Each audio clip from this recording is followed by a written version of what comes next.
It's all yours. Hello, everyone. Warm welcome to the first episode of our new monthly digital conversations. Today, we have a very special guest in the form of Shri R.B. Ramesh.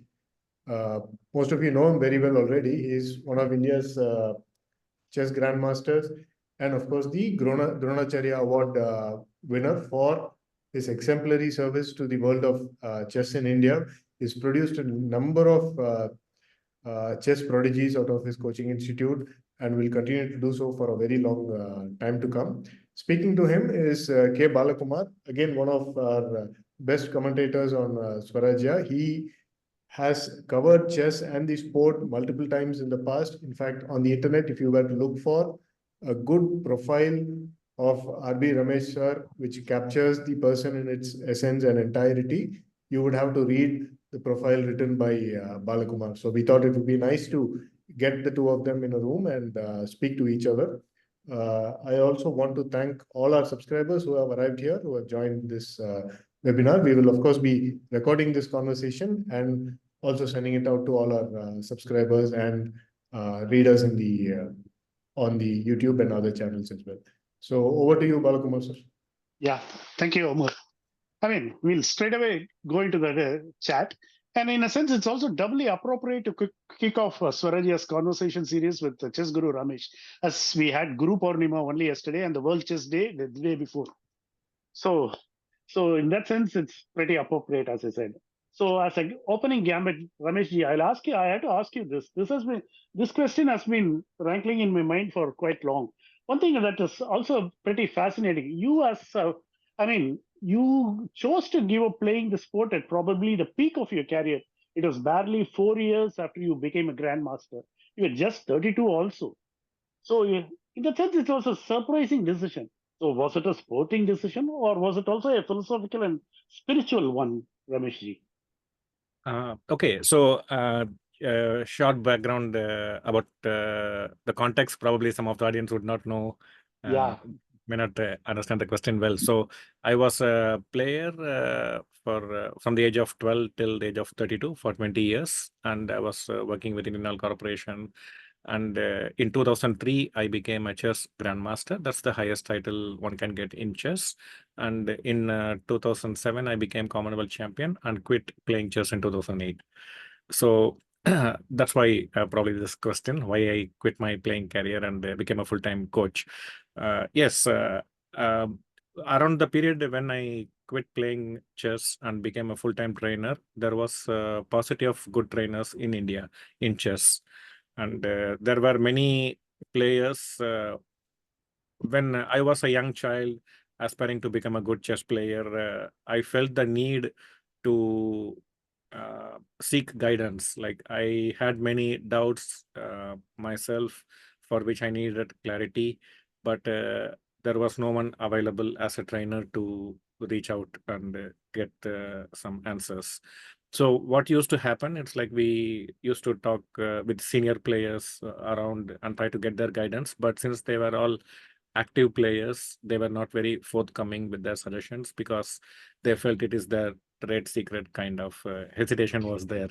So, and also like the younger you are, the more the questions you have, and there was no appropriate channel to get the right answers. And I felt being a trainer and a player could be kind of contradictory, because as a player, you are thinking more about your progress. I won't call it selfish. For self-growth, you want to grow yourself, and most of your time, attention, energy is going in that direction. But as a trainer, it has to be the other way. Your priority should be welfare and growth of your students. So this could come in conflict many times. So I felt I have to take a call and chose to become a full-time trainer. And I felt like it was my calling in a way. What followed later kind of proved yourself. You were vindicated, but yes, still it was a brave decision because you were a main player and there was a lot of potential in you as a player. You could have gone on to do tremendous things, but still you chose to give it up. So that was great. But coming back to your coaching thing, what are the key qualities besides pure chess skill that you look for in a promising student, Ramesh? I think there are two main aspects. One is the technical skills of the player. Um, so we can say that could be, we can call it as talent, whether the student has the potential or the talent required to become a good player in the sport. But I think this is not the main factor that I will be looking for in a prospective student. It is more about a few other qualities. One, the passion for the game. Because what is happening currently, chess is going through a good big boom. The game is becoming more and more popular among the audience, both online and offline. So many parents also, they want to take their children away from video games, television, and so on. So they want to engage them in some healthy activity, and many of them find chess as a good alternative.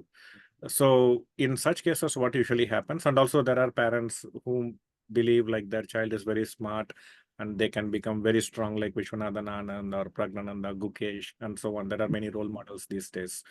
But here, the children sometimes may not have the passion, because if we don't have that passion in our heart, it's very difficult to go through difficult moments that are bound to come. So when difficult moments come, if we don't have sufficient passion, mostly we will quit.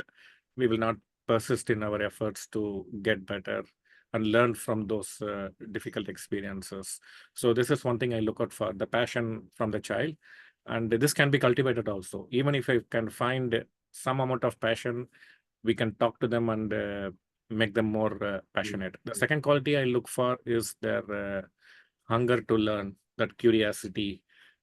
They should feel I need to learn so much, and they are looking for a source to learn. So this hunger to learn is something I appreciate and respect very much.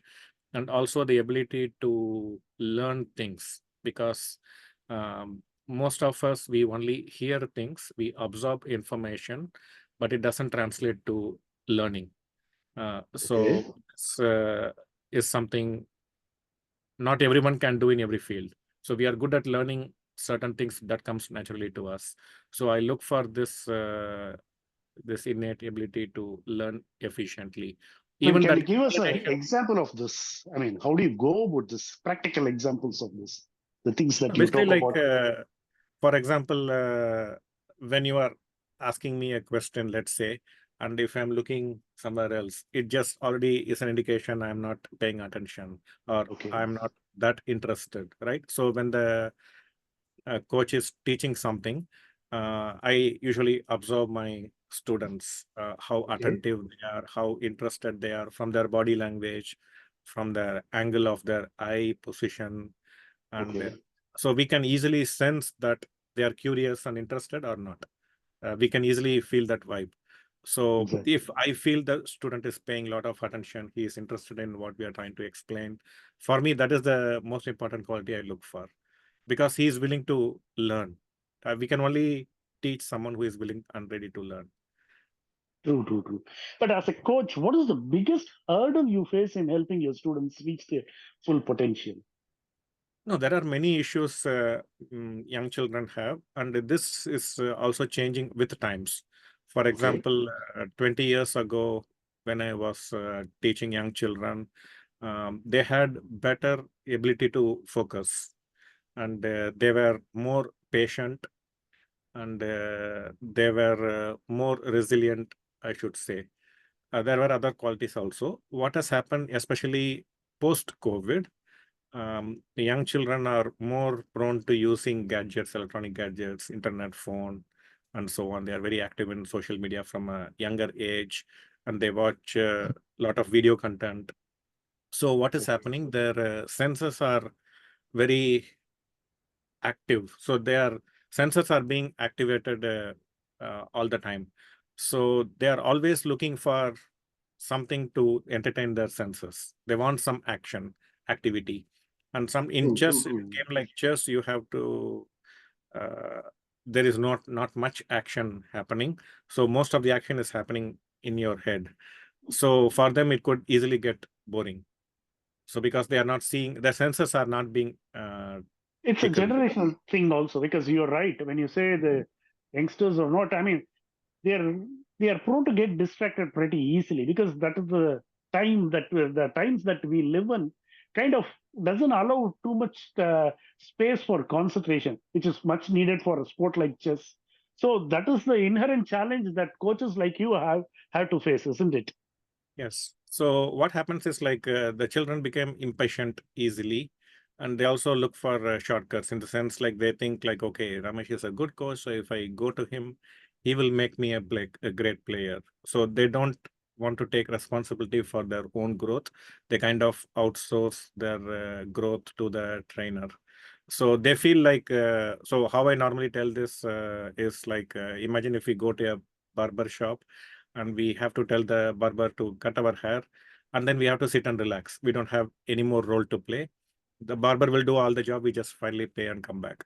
Usually, most of the students are coming like this. They feel like I'll just go, I have to listen, and then all the learning will be taught by the trainer.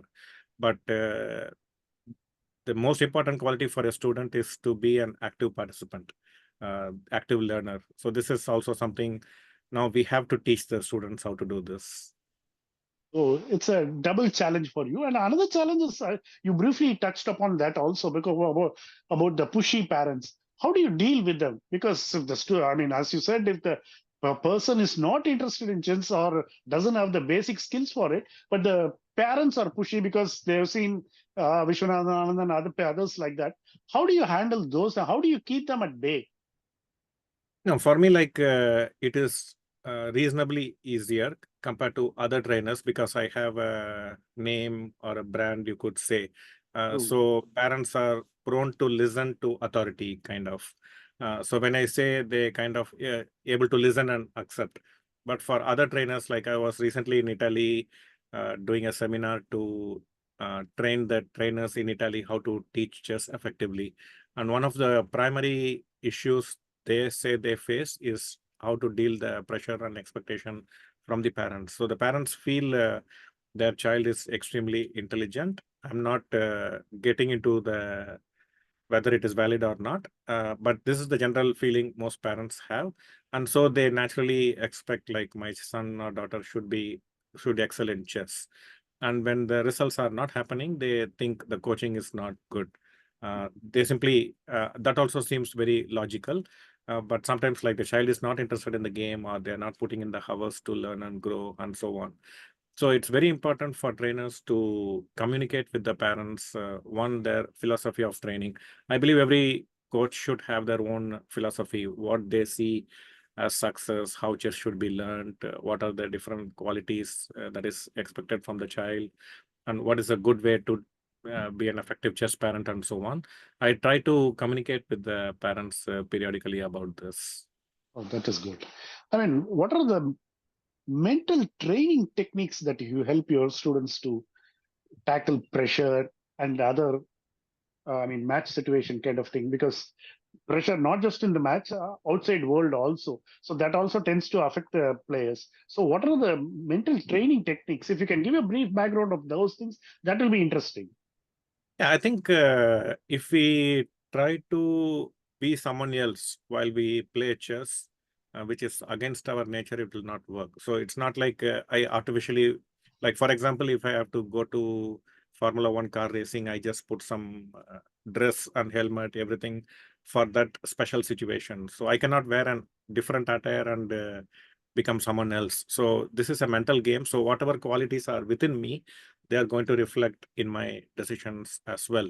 So it is very important to teach the players to form the right attitude about success, failure, what do they understand as hard work, and being them responsible for their growth, importance of self-learning. And more importantly, I stress on two things. One is to focus more on learning. Because most of us, we want to be successful in whatever we do, which is very natural, but we should also realize that we should be deserving of success. So for that, we have to have the necessary skills with us to be successful in whatever field we aspire to be. So before you acquire the technical skills, the chess skills in this case, they also have to be ready to learn. So just like we prepare the soil before we sow the seed, I try to talk to the students that first they should be mentally ready for the journey, because it is a long-term process, and I try to explain all the qualities that will be helpful for them to learn effectively, and also handling disappointments, because in any sport there is going to be losses, and we can't predict when these losses are going to happen. So as and when they happen, most typical reaction is we lose confidence. We start thinking maybe I'm not good enough for this game, and so on. I don't know if I can really become a good player. All these self-doubts will start eating up from inside. So I try to explain to them how to deal with the disappointments, and also use it as an opportunity to learn something good about ourselves. And the fundamental thing is like in the Bhagavad Gita, they say like focus on your duty, do your duty. I think that is very, very essential for chess. That is well said. But this coaching techniques, I mean, 20 years back, when you started as a coach, these things were not actually there. Because as a reporter, I also covered chess for quite a few years. And I didn't see so many coaches or so many who were discerning enough to understand the players and the various needs of the players. So, how did you arrive? I mean, as a coach, you now present these things to your wards, your proteges. I mean, but did you really have a coach who played a similar role in your development? No, I did not, not just me, the players of my generation did not have any formal trainers, because there were no trainers as such back then. But I used to visit one of my mentors, Mr. Dakshinamurthy. He is no more. He used to live in Tinagar, and I used to go to his home almost every day. And we go there around 8 a.m. in the morning, and I'll be the first one to knock the door and walk in, Very because typical of he you. provided. Yeah, so he had a few chess sets, a few tables, and with chess clocks. Back then, chess clocks, it was something very rare item to see. Exactly. And he offered everything free for chess lovers. So Wonderful. in the first floor of his house, he will be sitting, and players, chess lovers will all come there, and we'll start playing against each other. And so I used to talk to him a lot, and he used to encourage me and motivate me. So I understood the value of a mentor, someone who believes in you, who trusts you, who can motivate you, who can be there when you're going through difficult times, who can rely upon. So this is a very essential part for every young child, I would say. They need mentors who they can rely on. So because I had Mr. Dakshinamurthy as a mentor for me, I understood the importance, and I try my best to be one to my students. That's wonderful because you saw a positive for certain kind of a. So, I mean, if I can use the word service in terms of what the students needed. I mean, when I say students, just students needed, and you provided that. That's really wonderful. I mean, let's get slightly technical here. There is a debate between rapid chess and classical chess for improvement.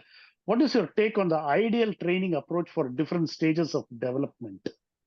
So in chess, we don't actually play and learn. That is not the main part of the training. So that Okay. usually happens when you compete in tournaments. When you compete in competitions, you are playing, and that you also learn a lot when you play in competitions. But most of the training I do is one, talk to them and explain the concepts and the right mindset, because what usually happens, if I don't have the right mindset, I will not learn effectively. So one, I should be interested in learning. So usually what happens, many students, they think because chess is not a team sport. Like in cricket, let's say different roles can be played by different individuals. So there can be a bowler, there can be a batsman, they have to do different things. And if I'm a bowler, if I'm just good at bowler like Bumrah, let's say, I don't have to score 100 runs. If I bowl well, I have served my team well. But in chess, you are the bowler, you are the batsman, you are the fielder, you are the wicketkeeper, everything. So you have to play different roles, and most of the cases, we are not equipped to play all the roles. We will have our strengths and weaknesses and our preferences, likes and dislikes. So usually, like for an individual to learn something, I should be ready to learn everything, not only things I like. So this is even in schools we can see, like some children will say, "Oh, history class, it's boring," and then when they feel it's boring, they will stop listening. So during the history class, they kind of turn themselves off. Yeah. So in chess also this can happen. They will. So you have two different styles. One is aggressive attacking style. The other is positional quiet style. So by nature we are either this or that. So if I'm an aggressive player, when I have to learn quiet things, I will be disinterested. And I might also believe like I'm not good at these things. I'm only good at certain things. So these are the two main barriers, our dislikes, and also we feel we are not good at something. So we have to convince the students that they have to learn things they dislike, and they have to, ideally there should be no areas in chess which they dislike. They should enjoy the game as a whole. And also in areas where they feel they don't like or they are not good, it's simply because they have not learned it properly. When they learn it properly, they will start enjoying and be good at it. Wonderful, wonderful. Because you also kind of mold their personality, make them more holistic, more wholesome. That's really great. I mean, another thing, I mean, when you talk of personality, but there is another thing that is creeping into tennis is the entrance of technology. I mean, just like every other sport has gone the way of technology. How do you see AI and online platforms impacting the way chess is coached and learned? Because somewhere I read a interview of yours, one of those where you are not too happy with online coaching. You said the personal interaction gets missing. So you still hold on to that view, or it has kind of changed over the years? No, it's generally what is happening is like, especially post-COVID, the learning capabilities or learning abilities of the students is decreasing. This I'm seeing pan-India and also pan-world, I would say. I It's a work with huge thing to students say. in Europe. I work with students in India, in Europe, in US, in Africa, and so on. The learning skills are taking a hit. And I've also interacted with many school teachers, university teachers in India and also abroad. And I'm also talking to trainers from other fields. And there is a universal agreement that the children are becoming more impatient. They want quick results and so on. And this is hampering their learning skills. In chess, the technology has played both a constructive role as well as kind of a hampering role, just like a mobile phone, you can say.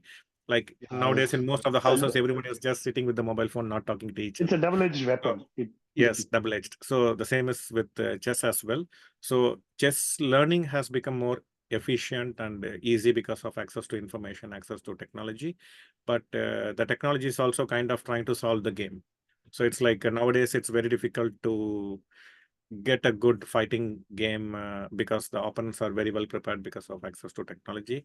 And it remains to be seen how AI will further impact this. AI is still quite new as far as chess is concerned.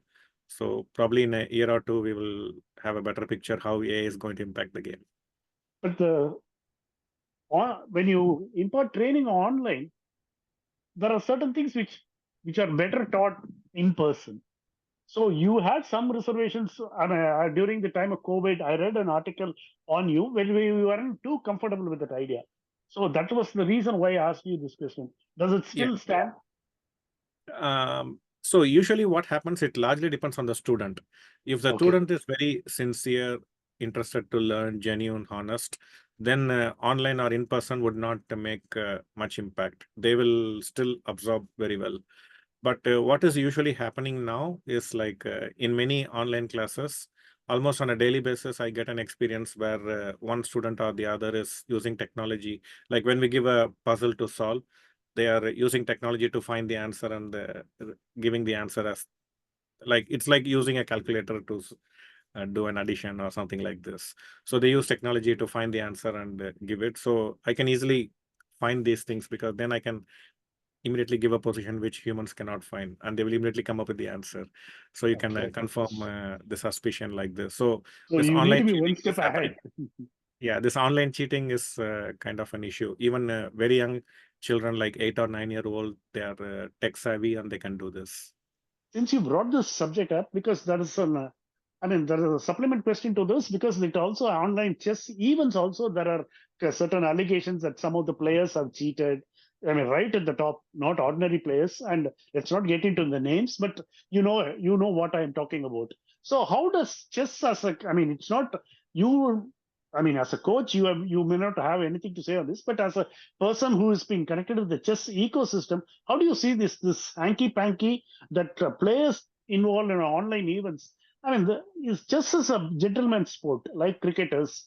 So how do you handle these things? No, but irrespective of the nature of the game, whether it is gentlemanly or not, it is still the humans that are playing it. So unless the Exactly. humans are gentlemanly, these True, things true. are going to, we can expect all kinds of odd behaviors. Yeah, so there are going to be bad apples in every field. But the Exactly. sad part is, like I mentioned a few while ago, even young children are doing this rampantly. So, but they don't feel like they don't think like they are cheating, but they just think they are very smart that they are able to do this and get away with it. It just shows how smart they are. That's how they see this. And I have spoken to many such children and explain. Initially, I used to get very angry. I used to think them like they are cheating me, and I used to get very angry. But then I understood as a teacher, it is my responsibility to teach them not to go in this direction. I cannot just teach them technicalities of chess and not correct their bad behaviors. So I started talking to these children in private, explaining them it will harm them more than help them.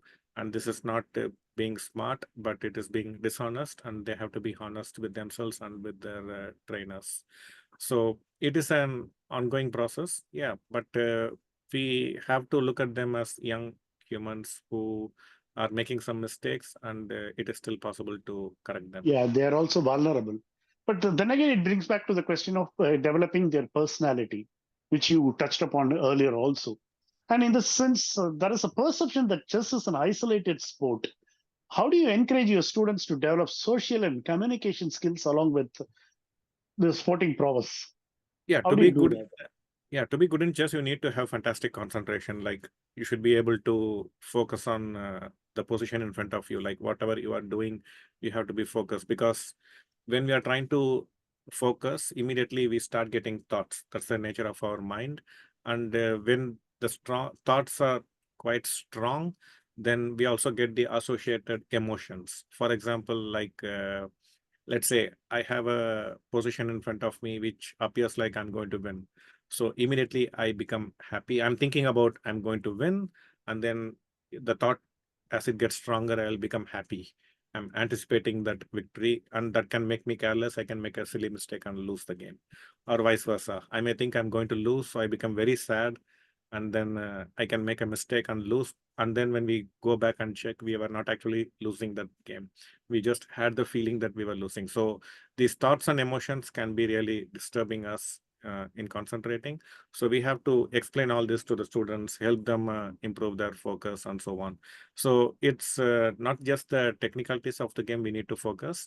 I see chess as not just as a sport, but as a tool to enhance human qualities. I mean, there are many good qualities within us.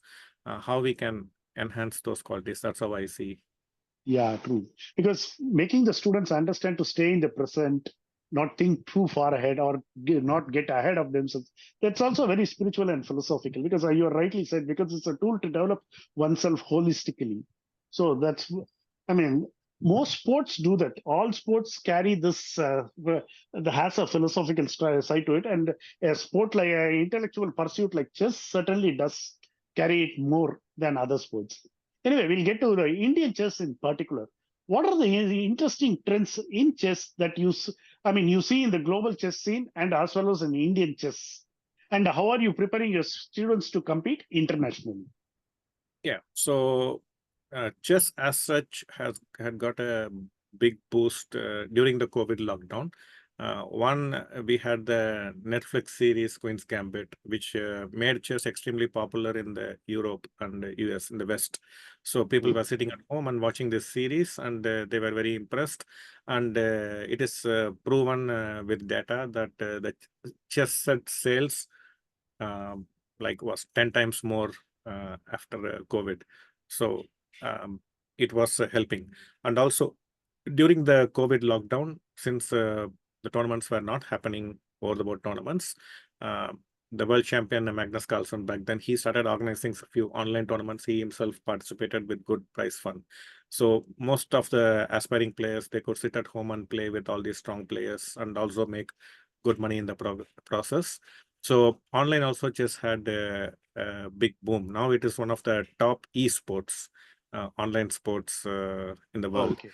So chess has become extremely popular worldwide, and it also was very special for India because till COVID lockdown, we had only Vishwanathan Anand in the top 10 in the world, and he is 54 years old now, and not getting any younger. So we need young champions who can, if not replace him, to try to emulate what he has done for the game.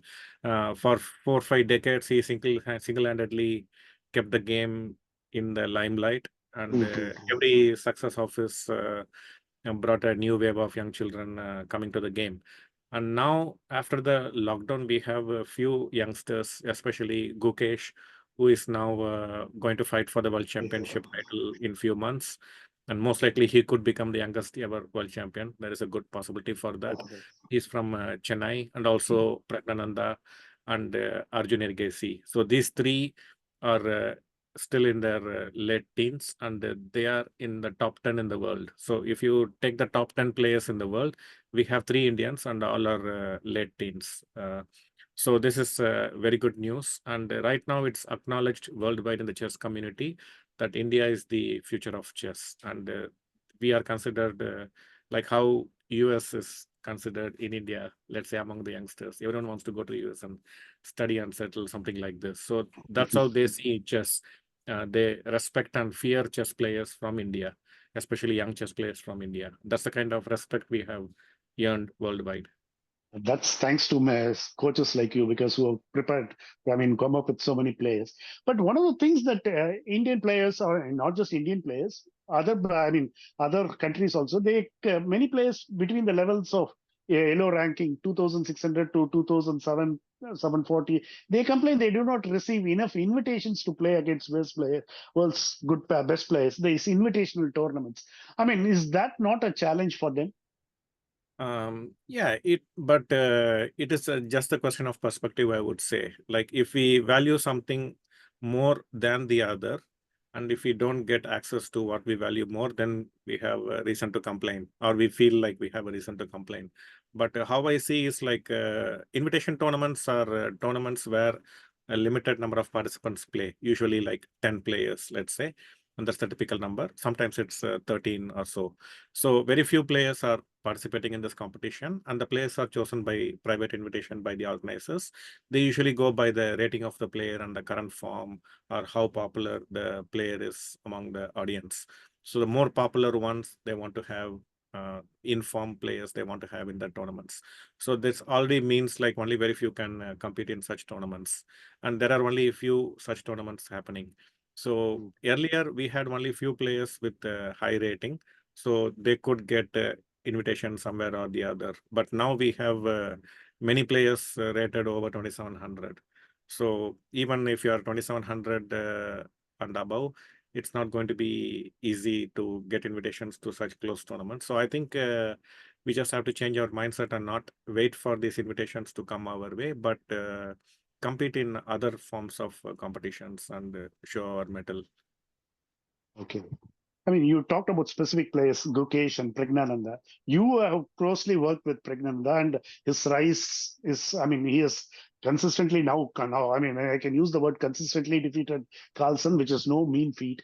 But when he started with you, I remember reading that his end games were not all that good. His openings were not too novel.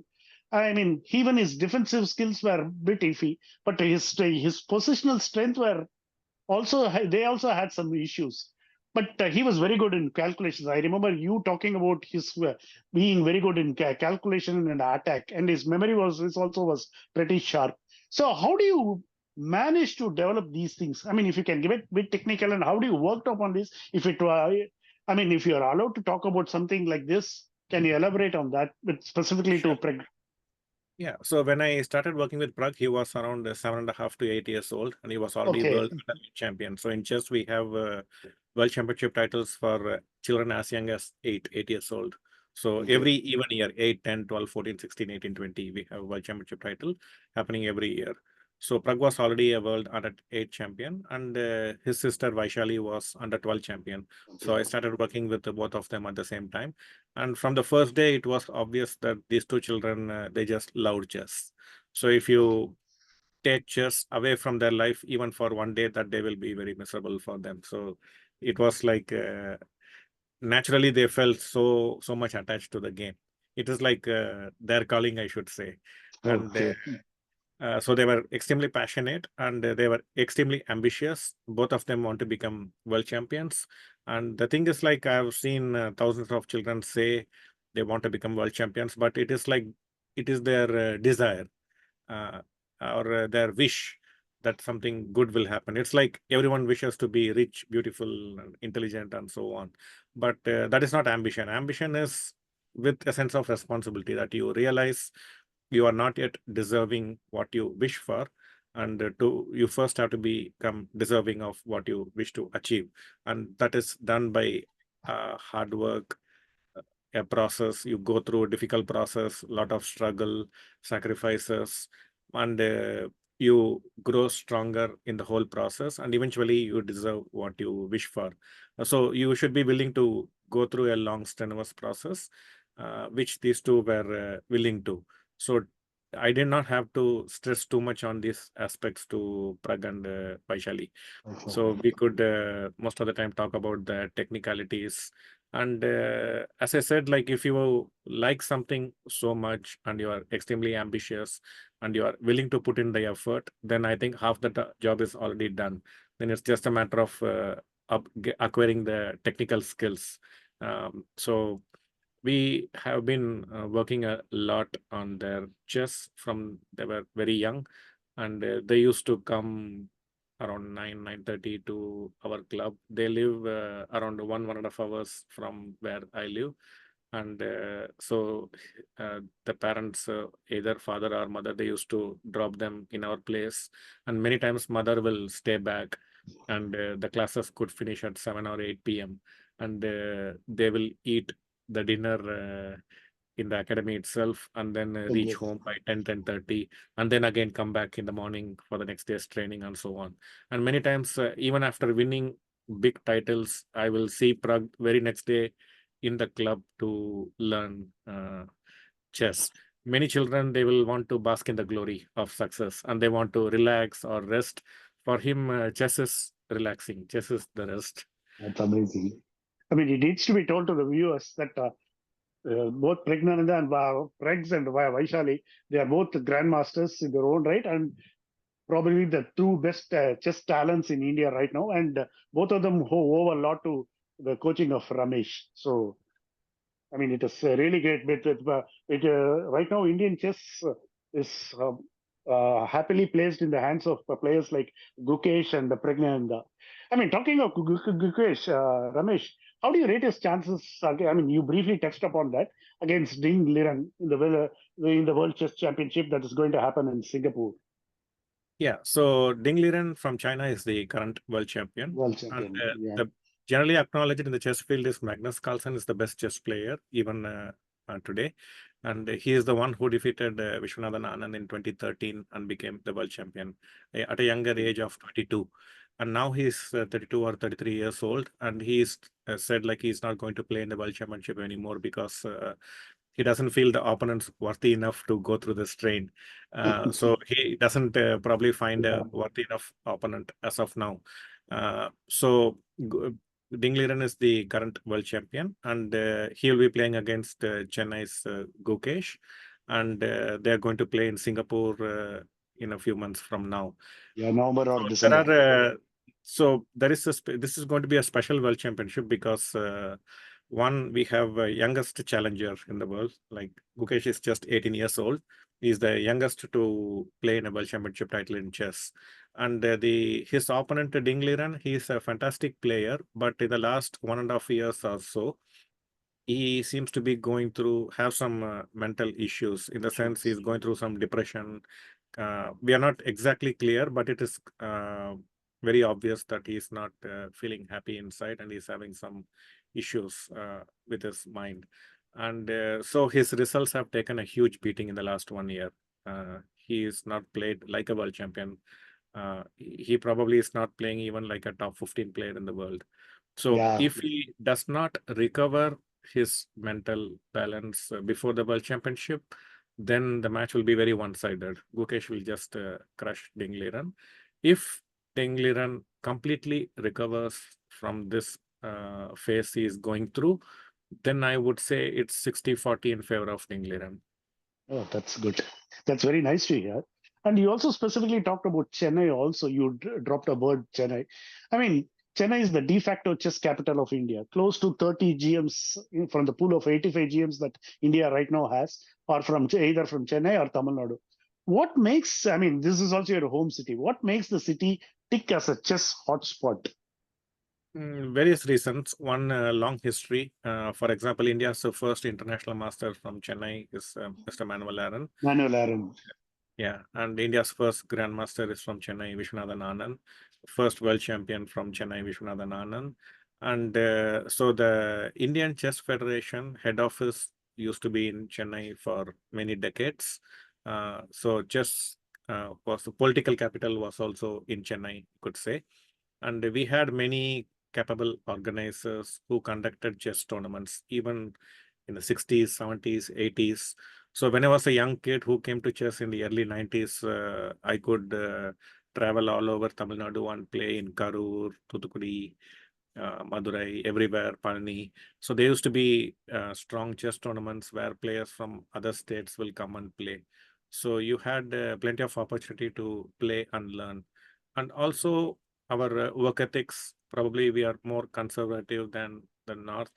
And that this is my personal opinion, and extremely hardworking. The children are very disciplined and so on. So I think all these qualities help. I mean, that's good. I mean, where do you see the game of chess evolving in the next decade? I mean, if you have to put on your thinking glasses and to look into the future, how do you see the chess as a game evolving in the next decade? It's hard to say, because the way the technology is growing nowadays, for example, like earlier, maybe 5 years ago, if you just had a decent laptop, that was enough to meet your preparation requirements. But nowadays, at the top level, you need to have a 256 core computer, which usually the defense forces, the governments, or Okay. big scientists, academic institutions have access to. So the hardware requirement has grown exponentially, and a few players in the world have access to such powerful hardware. And if they are going to prepare material using such powerful hardware, the rest of us will feel left out, and our preparation will be very inferior to others. So everyone is competing to get access to good technology. And as a result, the game itself is kind of getting solved very quickly. And Elon Musk has tweeted a few months ago that maybe the game will be chess will be solved in few decades, maybe in a decade, by the computer. So I'm not very technically qualified to say yes or no to this. But I guess chess will adapt, make some changes to the rules of the game, so that the game may not exist in its current form, but with some small modifications to keep the computers busy for another century or so. That's pretty interesting, because these are I mean, apart from these hypothetical questions, they also make it very interesting. That is the reason. Anyway, Yeah. one final question that I want to ask: what is the general advice that we would like to give to someone who aspires to follow in your footsteps and become a chess coach? So as I said, like if you want to be a chess coach, I would, okay, this is again my personal opinion. I would hugely respect a trainer who doesn't see chess teaching as a profession, that is as a means to make a living. Chess teaching, it's like the career, in many cases, the future quality of life of your student is in your hands, because I have worked with a lot of children from tough financial backgrounds, and them becoming successful in chess. They have seen marked improvement in the quality of their whole family's life, their own life included. So you have that kind of potential in your hand as a trainer. So we have to be very much attached to the students' growth, and we should help them overcome their shortcomings in every possible way. We have to be a good mentor to them. We have to genuinely care for them, and not just take pride in their success, but also when they are going through difficult moments, we should feel the pain ourselves so we can empathically help them. So we have to be very attached and bonded to our students, genuinely care for them, and help also keep upgrading ourselves. This is very important. Most of us, we try to teach only what we know, and what we know is very little and not enough. So we have to learn many things ourselves, and whatever we don't know, we still have to at least identify those areas to the students and say, these are the areas you have to learn by yourself. So there should be no gaps in the children's learning. That's very brilliantly put, and that's pretty candid of you to talk about these things. I mean, that's what separates you from the rest of the run-of-the-mill coaches. So that's the reason why we also like to listen to you people like you, because this information, this kind of specific information, it's very valid, not just for, even if you're just a lay watcher, this gives you a lot of insight into what needs to be a successful person, not necessarily just in chess. So that was wonderful talking to you, Ramesh. I mean, we may have some questions from the rest of the viewers. So if you can take it from them, that will be also nice. Yeah, it will be my pleasure. Yeah, 1 minute. Because this involves certain amount of technology. I need to go back and check what are the questions. It's one of those things. Only like me, also need to upgrade myself, as you rightly said, Rajas. Now, Tejesh, if you're still around, can we also have a look at the questions that other participants may have? Yes, sir. A couple of people have asked questions. Okay. If I can read it out. Sir, there is a question from a gentleman called Mohan Jayaraman. He said AICCF played with you on nationals a few years back. Carlson plays every game almost like Fisher to seek a win. This is not seen in any of your younger players, including Prag, Gukesh, Erigasi. Why is this so? And he has also asked a second question. Preparation seems to be key today, given the role of computers. Does this mean chess that end games will be the key in future, as almost all top players, say top 50, play tactics too very well? Okay. Hello, Mr. Mohan. Thanks for your question. So the first part is like Carlson plays every game almost like Fisher to seek a win. And this is not seen in younger players like Prag, Gukesh, and Erigasi. Why is this so? I think here there is an assumption that these children are not playing for a win. And so like I used to be I'm still a huge cricket fan. I used to play cricket myself when I was young. And every time like Sachin Tendulkar gets out, I have heard many say like, okay, he's just playing for money. They are just interested in advertisements. They are not really serious about cricket or playing well for the country, this kind of comments. So I think, and I used to believe such opinions when I was very young. But having been a sportsman myself and a trainer who has worked with many dedicated players for more than 2 decades, I can competently say that, for example, let's take Prague. He did not come to play chess to make money or become popular in chess or to meet others' expectation. As I said, he feels it's like a calling. And so he doesn't read social media comments during competitions, and he doesn't care about his results also, and he doesn't care how much money he's making or not, and so on. So he genuinely loves chess and plays chess. So there is less reason to doubt the capacity, credentials, or the inclination of these young players. They just playing for win is not enough. These kids do play for win, but if the position is drawish, let's say I have to score 12 runs in one ball. Now I can try to hit a 6, but I cannot try to hit a 12 runs, right? So I have to be realistic also. And these are extremely hardworking young children, each one of them, Prag, Gukesh and Parigesi. So in a recent interview, Gukesh said, I think I am the most passionate one in the whole world in any field. Like you cannot find an individual who is so not desperate, but who genuinely wants to achieve what he wants to become, and he wants to become the best player in the world. So I think we are reading it wrong. These children are extremely good at fighting. It's just that you cannot win all the games in chess. Some games will be drawn.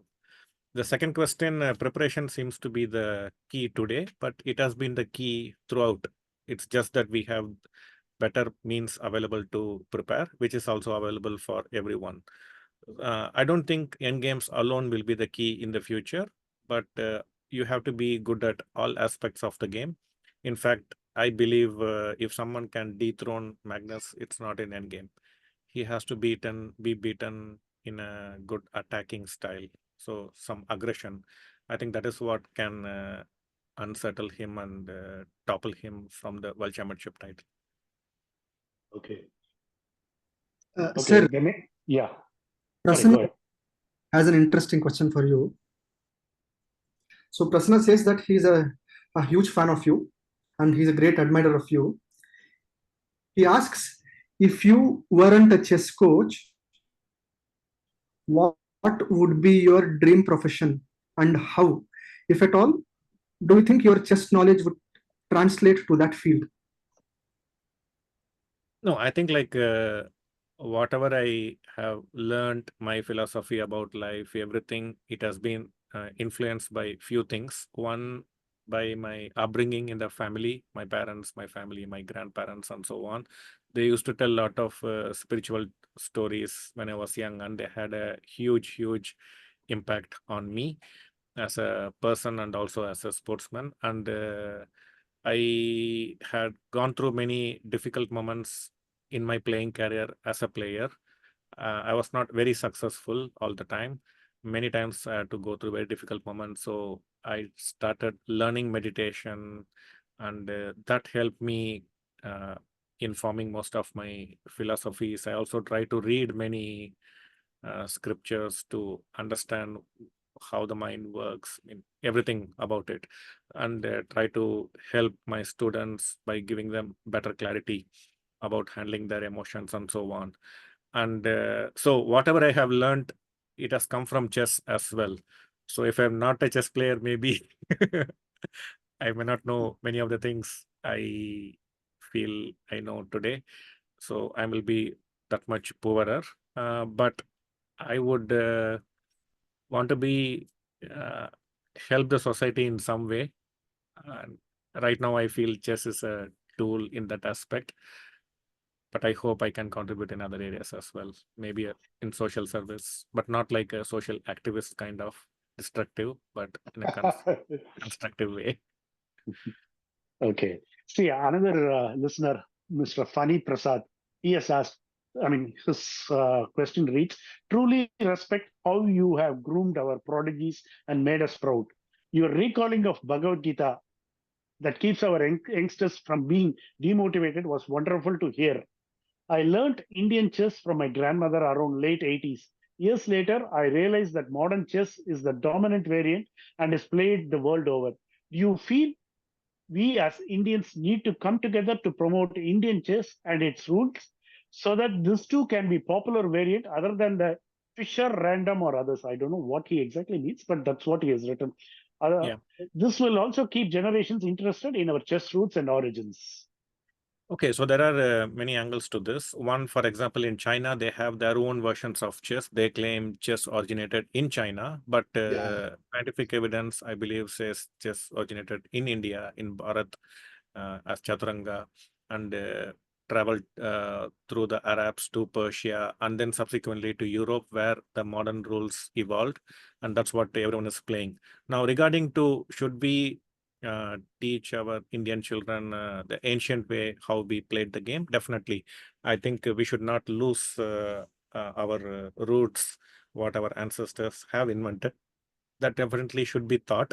But the thing is, like, will the children be interested to learn? We have to be practical about this as well. So I would say the better way is to teach them the game with modern rules, which is played world over. Master the game, beat everyone else, establish your supremacy, and then you can also teach. As I said, because of the technology, people are already looking at alternatives. Maybe that will be a good time to reintroduce the game with our own set of rules. And the Fisher Random is one alternative way of playing the game introduced by former world champion Bobby Fischer. Bobby That's what Fischer. the comment means. Yeah, so I'm all for not losing what our ancestors have built over the centuries. Good. Another listener, Sridhar, he has asked a very pretty interesting question. Do you think girls and boys are intrinsically similarly talented? If so, at what age do you think the skills or performance start diverging? This is could be a very controversial question. Maybe the question cannot be controversial. Maybe the answer could be controversial because when I was a young child, I used to hear a lot, read a lot. Like in the West, they give a lot of freedom to their women, and in India, like the women are not given the freedom; they are pushed to the kitchen, something like this. And I used to believe this opinion. And I've traveled to West numerous times, and I don't share the opinion anymore. So. But in the West now, it is a rage that the women should be treated equal. So after claiming all these decades that they have been treating their women fairly and much better than the third world, now they are saying like the freedom for women rights and all is getting popular again. So that itself questions all their claims made before. Having said that, I don't believe that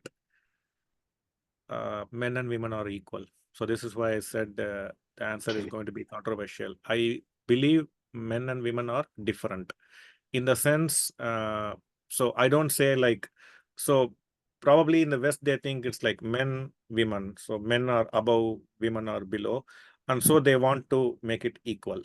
But how I see is like they are just different. So it's like this hand and this hand are not same. This is a different hand and this is a different hand, even if it belongs to me. So just like a cat and a lion or a tiger or snake, they are all not equal. They are all just different species. So everything is unique. Every life form is unique. They have their own value and good qualities that needs to be appreciated, cherished, and preserved. So for me, men and women are just different. They are not equal, but one is neither inferior nor superior to the other. So this is my perspective. So having said that, if two different things have different qualities, I don't see it in a negative way. So they just made different or born different, have different qualities. I respect and appreciate those differences. So this is my view on the subject. And practically, the results are hugely in men's favor. The men have dominated. Now, if you take top 100 players in the world, probably there'll be one woman or maybe not even one woman if you leave who you found who is not very active anymore. So barring one or two, we don't have many women in the top 100. If you take top 200, maybe one or two will be there, something like this. So the ratio is heavily in favor of men over women in chess. But this could be surprising because in physical sports, it is understandable men can be physically stronger, tougher than women and so on, so they could dominate. But how could a mental game where it's just the brain and still there is a difference? So there are many reasons attributed to this. Some they say like the way the society has been treating the women is reflected, but even in societies where they claim to treat their women much better, there also the ratio is similar or even dismal. Like if you take Nordic countries, let's say, there are probably only one or two players you can come up with who are very strong. So even from such a background, there are not many good women players. So I don't think it is that factor that is the deciding factor. My personal view is women are more emotionally inclined. I don't say this in a negative way. I respect that. But they are prone to be a little more emotional. I have also worked with many girls as a coach, and it can affect them much more intensely than boys, let's say. So I think this is also one crucial factor, which so far the scientific community or the chess community don't want to accept this as a valid explanation. But this is my personal view. I mean, thanks once again for a wonderful. That was a very good perspective because not many coaches or many active players talk in this time because you are well qualified to talk about this. Because viewers must also know that Ramesh's wife Aarti is also a top chess champion, and he knows what he is talking about. He is not talking something without understanding anything because he has a very good background. He has worked with champions on both sides, both men and women. So when Ramesh says something, you better listen to it because it is not something that comes from a place of flippancy. There is a lot of thought gone into it. Not just this question, because he has answered all the questions with a lot of in-depth understanding and a lot of validation. So that is pretty interesting. I think there is one more question from another listener. I'll just quickly go into it. Okay. Fani Prasad asks again, your favorite chess quote, please.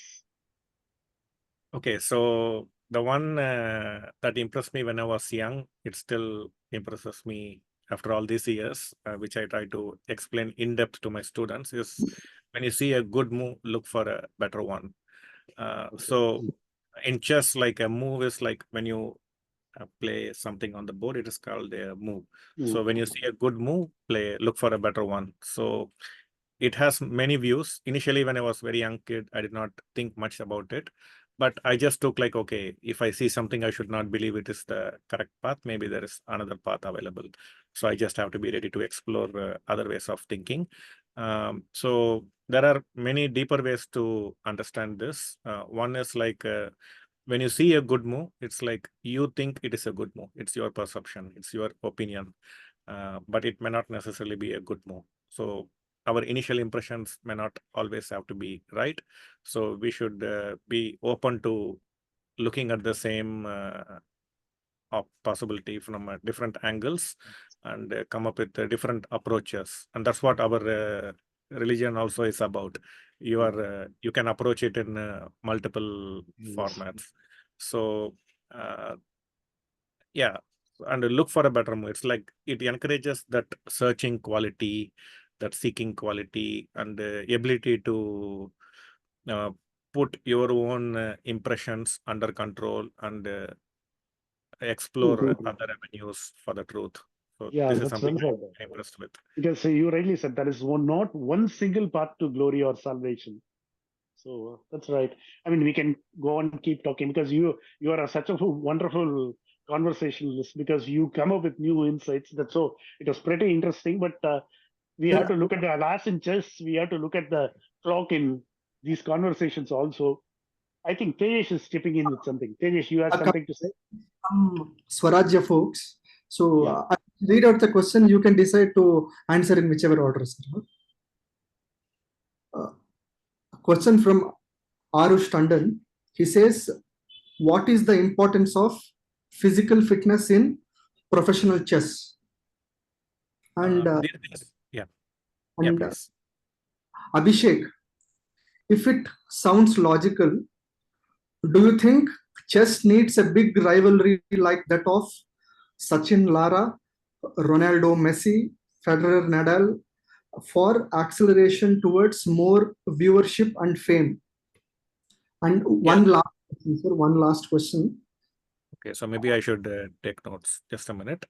So rivalry and the first one? Importance of physical fitness. Physical fitness, okay. Last question from Raghu. Yeah. In your playing days, what are the countries where chess has taken you? Okay. So the last one was is very obvious. Back then, it was Soviet Union, because when the Cold War was happening between USSR and USA, Soviet Union. So it was between communism and capitalism, and they wanted world dominance to prove their way of life, their philosophy is the best. So the Soviet Union thought if they had an intelligent population, then whatever profession the population does, they will excel and be the world beaters. So to make the population intelligent, they thought we should teach chess to everyone and they'll become intelligent. So they taught chess in schools everywhere with state funding. So the whole of 20th century chess was dominated largely by the Soviet Union and later the Russians, barring a few years when Fisher from USA learned Russian language, read Russian books, went to Russia and beat the Russians in their own game. So back then it was USSR, but as I said, I think the present and the future belong to our country.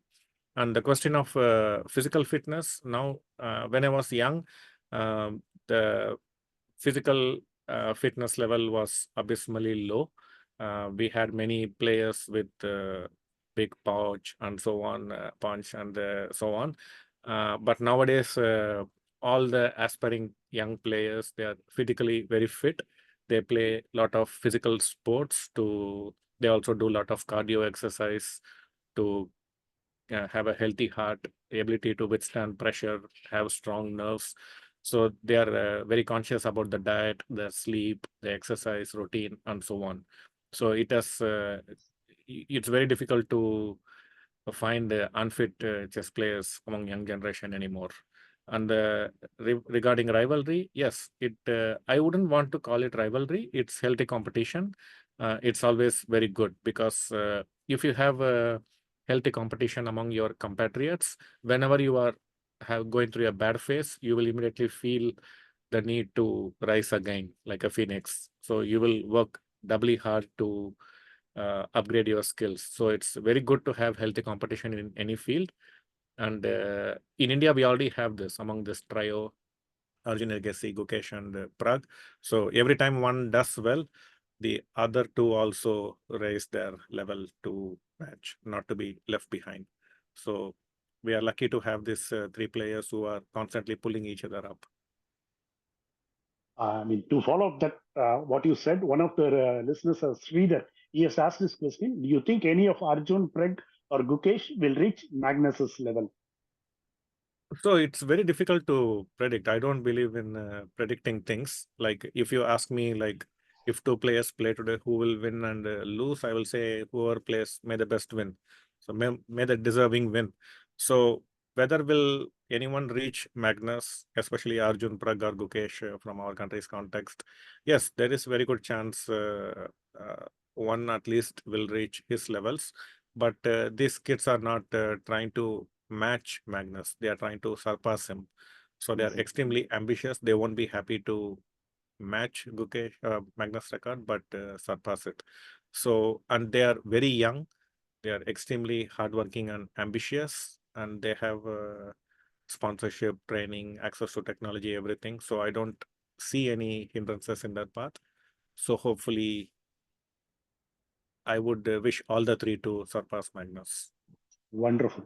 On that great note, happy note, we'll try and wrap up today's session. And it was wonderful talking to you, Ramesh, because this our opening gambit with Swarajya's conversation series with you, and you are the best person that we could have gone to. So thanks once again, Ramesh. It was wonderful. Thank you to you. Thank you. Thank you for this opportunity. Sure.